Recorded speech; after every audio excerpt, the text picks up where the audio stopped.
No capítulo 1 de Abacuque, nos versos 2 a 4, ele diz: até quando, Senhor, clamarei eu e tu não me escutarás? Gritar-te-ei violência e não salvarás? Por que razão me mostras a iniquidade e me fazes ver a opressão? Pois que a destruição e a violência estão diante de mim, havendo também quem suscite a contenda e o litígio. Por essa causa a lei se afrouxa e a justiça nunca se manifesta, porque o ímpio cerca o justo e a justiça se manifesta distorcida. Abacuque está inconformado. Israel corrompido. E ele pergunta para Deus: até quando, Senhor, eu vou clamar e o Senhor não vai responder? Até quando as coisas vão continuar do jeito que estão? Qualquer semelhança com a nossa história hoje terá sido mera coincidência. Até quando, Senhor? A corrupção, a injustiça. O Senhor não está vendo? O Senhor não vai fazer nada? Contudo, a resposta de Deus para Abacuque é a intervenção do Império Babilônico. Quando você pensa que Deus ia trazer para Abacuque uma resposta de refrigério, uma resposta de não, eu vou interferir, eu vou estabelecer o meu reino, a minha justiça, fica tranquilo, Abacuque. Ele não, eu vou mandar a Babilônia. Quando Abacuque pensou que ia receber consolo, Deus falou: eu vou mandar um remédio amargo, eu vou mandar juízo. E aí ele fica mais indignado ainda, mais confuso.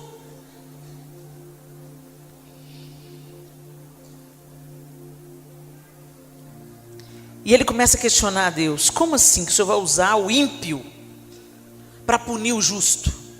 Como assim o Senhor vai usar a Babilônia para punir Israel? Como assim, Deus? E Abacuque perdeu a noção. Ele começa a discordar, a questionar a Deus, quase que de igual para igual, como se Deus devesse uma explicação para Abacuque, ou como se Abacuque amasse a mais o povo de Israel do que Deus. Quantas vezes você já fez isso, né? Ainda bem que Deus tem muita paciência, né? Senão a gente morria esturricado. Você vê que a compaixão a gente fala, mas graças a Deus que tem Jesus hoje, né?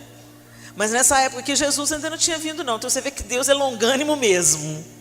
Abacuque está ali questionando, ele fala: como assim o Senhor vai usar o ímpio para exercer juízo sobre o teu povo?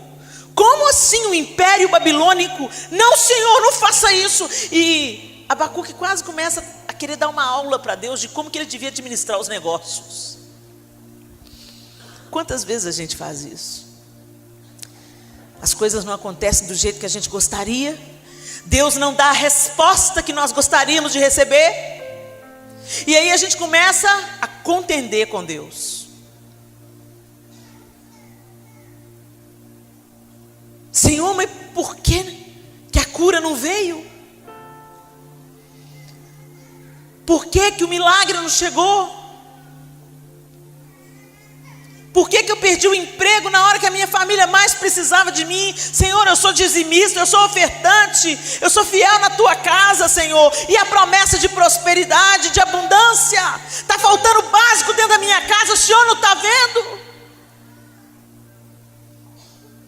Senhor, por que meu casamento está passando por essa crise, Senhor? O Senhor não me prometeu que a obediência traz frutos? Eu obedeci, Senhor. Eu busquei do Senhor um casamento. Eu obedeci a tua palavra. Eu me guardei para o meu marido, para agora estar vivendo um adultério. Nós temos muitas perguntas, como Abacuque tinha. E diante das perguntas de Abacuque, Deus dá uma resposta. A primeira resposta de Abacuque: até quando, Senhor, eu vou gritar a violência? No capítulo 1. E o Senhor não vai fazer nada. E o Senhor fala: eu vou fazer, eu vou mandar o império babilônico dominar vocês. Não, Senhor, você não está entendendo. Que isso, Senhor? Como assim o Senhor vai deixar o ímpio exercer juízo sobre o justo? E ele começa a falar, a se inquietar e a desabafar. No capítulo 2 ele continua buscando uma resposta. Mas Deus, ao invés de dar uma resposta, Ele dá uma proposta. Ele fala, no capítulo 2, no verso 4: o justo viverá por sua fé. Eu acho tão interessante que Deus deixa Abacuque falar. Deus deixa Abacuque desabafar. Deus deixa ele pôr a raiva dele para fora. E depois que ele esvaziou o coração, depois que ele questionou Deus, o amor de Deus, a paciência de Deus, a graça de Deus, o Senhor responde com uma proposta: o justo viverá pela fé. Não pelas circunstâncias, não pela situação, não pelo meu não ou pelo meu sim, mas pela confiança de que eu sei o que eu estou fazendo. Isso é fé, confiança. Mesmo quando aparentemente tudo é o contrário. Porque Deus sabe o que nós não sabemos. Ele sabe o futuro, onde nós não conseguimos enxergar. Ele conhece a nossa estrutura, sabe que somos pó. Ele sabe como o nosso coração é enganoso e desesperadamente corrupto. Ele sabe do que o povo precisava naquele momento. Ele mandou os seus profetas. Gente, Deus nunca vem com o juízo antes de mandar os profetas. Ele só vem com o juízo depois de uma longa jornada de recados. Arrependam-se, preparai o caminho, voltem para o Senhor. E a palavra profética que nós temos recebido nesses dias é: mergulhem em mim. Mergulhem em mim. É tão interessante que quando veio aquele tsunami que destruiu a Indonésia, vocês lembram? 5 anos, 6 anos atrás, o tsunami devastou a Indonésia, o Sri Lanka, e o mundo ficou chocado com os milhões de vidas que se perderam. Chegou a 1 milhão.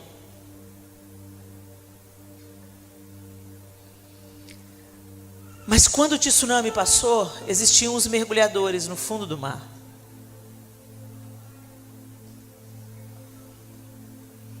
Eles falaram que estranharam a ausência de peixes. Nada mais do que isso. Um movimento diferente na água e a ausência de peixes.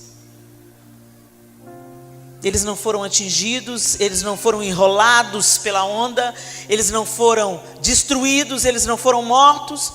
Quando eles vieram à tona, é que eles se depararam com a destruição. Por que será que Deus está nos chamando para mergulhar nele? Quem não estiver ancorado em Deus vai perecer. Quem não estiver submergido em Deus não vai suportar a perseguição, a intolerância, as afrontas, as ofensas, a injustiça diante dos nossos olhos, mas todo mundo vai estar cego. Quando eu era adolescente eu perguntava: Deus, como é que numa democracia vai acontecer a perseguição da igreja? Eu acho que a gente já desconfia, né? nós seremos chamados os perseguidores da liberdade de expressão. Nós seremos os nazistas, repressores, que querem impor um estilo de vida.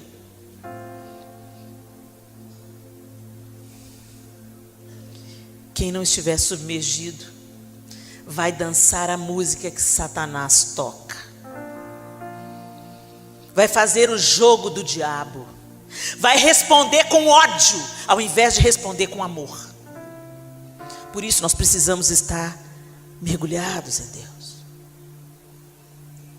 porque o juízo vem. O juízo vem porque o mundo está asqueroso, está nojento. A injustiça, a impiedade, a desonestidade, a corrupção, o abuso, a perversão. A igreja ainda nos protege muito, a gente não tem noção do que está acontecendo aí fora. Mas Deus vê tudo. Nada está oculto diante dos olhos dele. Ele é longânimo. Ele está anunciando. Ele usa o profeta, ele usa a igreja. Arrependei-vos, Jesus te ama. Mas as pessoas não querem ouvir, inclusive dentro da igreja. Certo tipo de mensagem as pessoas não querem ouvir. As pessoas querem ouvir sobre prosperidade. As pessoas querem ouvir: eu vou te abençoar, eu vou te levantar, eu vou te dar a vitória. Mas Deus também diz não. Deus também fica em silêncio. Deus também não responde com milagre. E Ele continua sendo Deus. E Ele continua sendo amor, mesmo quando as coisas não são como nós gostaríamos que elas fossem. Ele não é Papai Noel, nem o gênio da lâmpada. Ele é Pai, que corrige o filho a quem ama, que põe limite onde sabe que você vai se perder. E uma série de coisas a gente não vai entender. Tem algumas coisas que a gente vive na vida que a gente consegue vislumbrar, que a gente consegue ver por que Deus disse não. Ah, agora eu entendi. Se Ele tivesse me dado isso, quem eu teria me tornado? Se eu tivesse me casado com aquele moço, meu Deus, olha como ele morreu. Mas tem coisas que a gente não vai ver. Talvez a eternidade revele, mas Deus não nos deve satisfação nenhuma. A gente só tem que ter a confiança de que Ele já provou o seu amor para conosco, por ter Cristo morrido na cruz, sendo nós ainda pecadores. E que esse amor é completo, perfeito, imutável e leal. E mesmo quando as coisas não saem do jeito que a gente gostaria, Ele continua sendo Deus. Ele continua sendo amor. O justo viverá pela fé. O juízo viria, mas através do juízo de Deus, Ele também ia trazer salvação e recomeço para o seu povo. Às vezes a vara tem que vir. A tua vara e o teu cajado me consolam. Nós não aprendemos as maiores lições da sua vida sobre quem é Deus. Você não aprendeu na festa. Você não aprendeu nos gritos de júbilo. Você não aprendeu nos momentos de bonança. Quando a coisa sacode, a água está entrando no barco e você pensa: eu vou morrer. É aí que você conhece um Deus que se levanta e diz: para vento, sossega mar.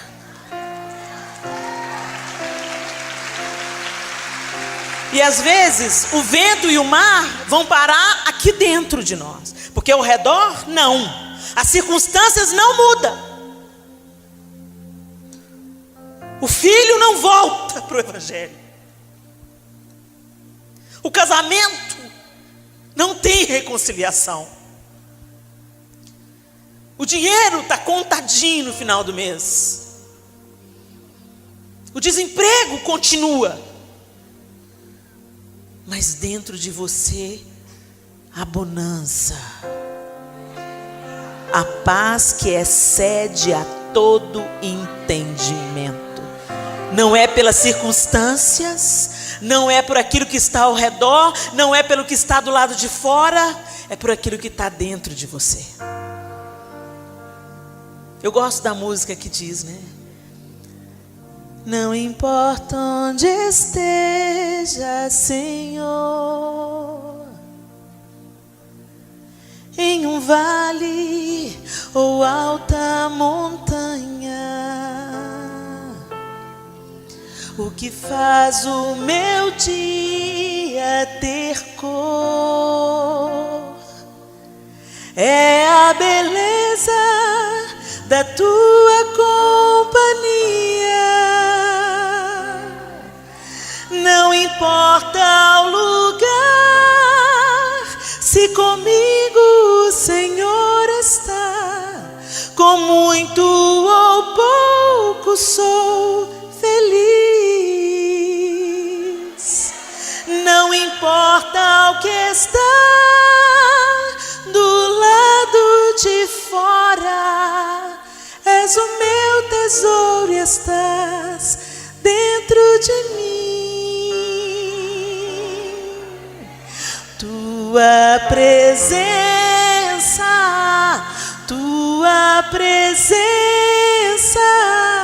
faz toda a diferença.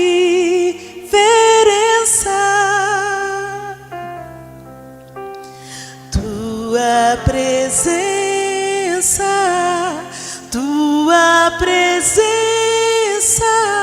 transforma o meu deserto em um jardim secreto, lugar de intimidade contigo. Tu és tudo que eu preciso.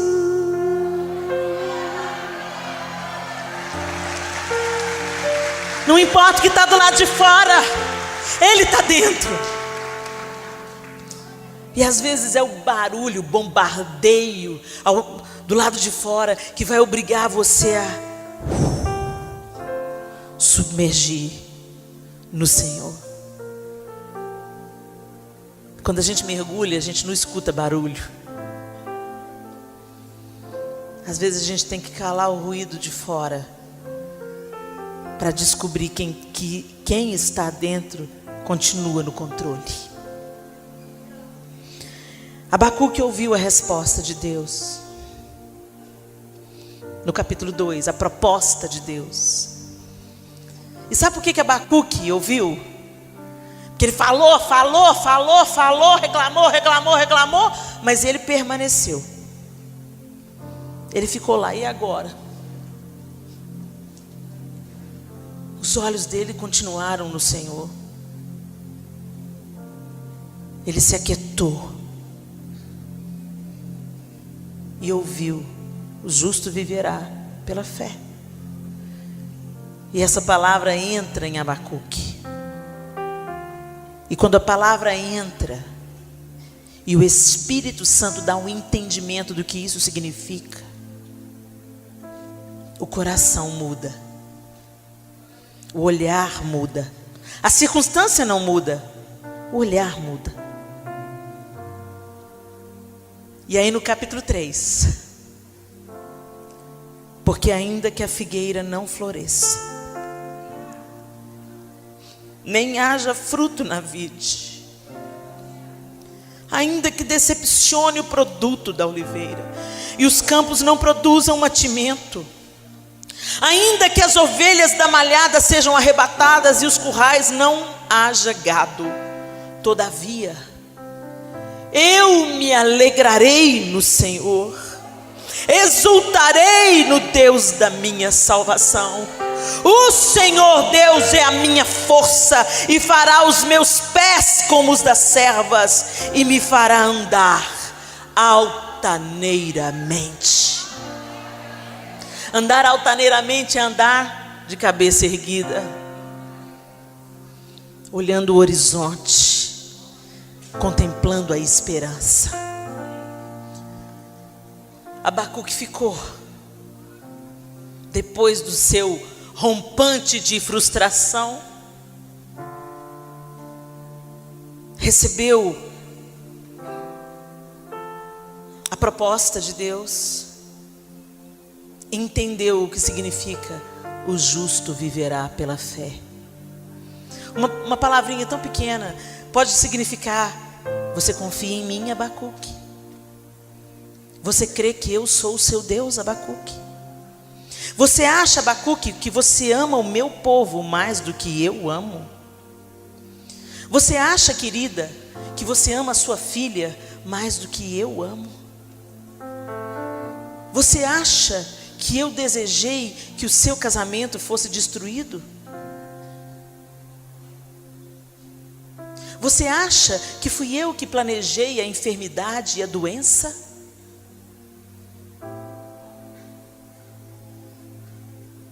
Eu sou amor, Abacuque. Eu vejo o que você não vê, eu sei o que você não sabe, e eu sou um pai amoroso e justo. Confie, o justo viverá pela fé. Mesmo que tudo falhar, ainda que a figueira não floresça, ele entendeu tanto que ele voltou para Deus. Entendi, Deus. Ainda que a figueira não floresça, ainda que a Babilônia venha e devaste tudo, eu confiarei no Senhor e exultarei no Deus da minha salvação. O Senhor é a minha força, e eu não vou fugir da minha força, eu vou me abrigar na minha força. Muitas pessoas, diante da dor, diante da decepção, diante da frustração, abandonam Deus. Deus é a única fonte de consolo, de amparo, de recomeço, de esperança. Ele é o único que pode transformar nossa dor em triunfo. Ele é o único capaz de transformar maldição em bênção. Ele é o único que transforma a morte em vida. Ninguém mais faz isso. Não se afaste. Não interessa a dor que você esteja vivendo, minha linda. Não interessa o que você esteja passando, minha linda. Chega mais perto. Quanto mais dor, mais perto do Senhor a gente tem que chegar. Agarra nas pernas do Pai. Se abrigue nele, como uma criança. E confie, confie, confie. Porque Ele vai fazer com que todas as coisas contribuam para o nosso bem. Muitas coisas nós não vamos entender aqui. Mas aqui não é o fim. Aqui não é o fim. Aqui é só uma temporada. Nós somos eternos. Nós temos a eternidade inteira pela frente para ver o sol da justiça brilhar sobre nós.